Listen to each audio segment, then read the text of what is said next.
For the drawstring bag, we are going to take 2 fat quarters and fold them in half. We're going to place them neatly on top of each other.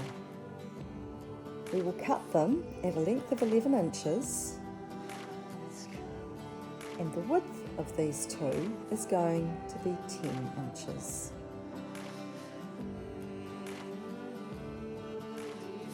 You can cut this bag to any size you would like.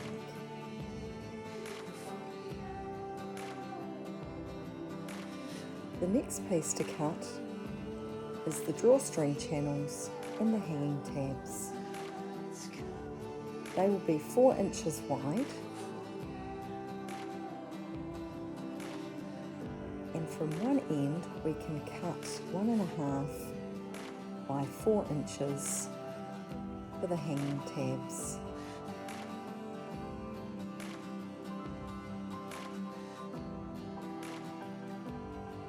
And then we're left with 8 inches by 4 inches for the drawstring channels.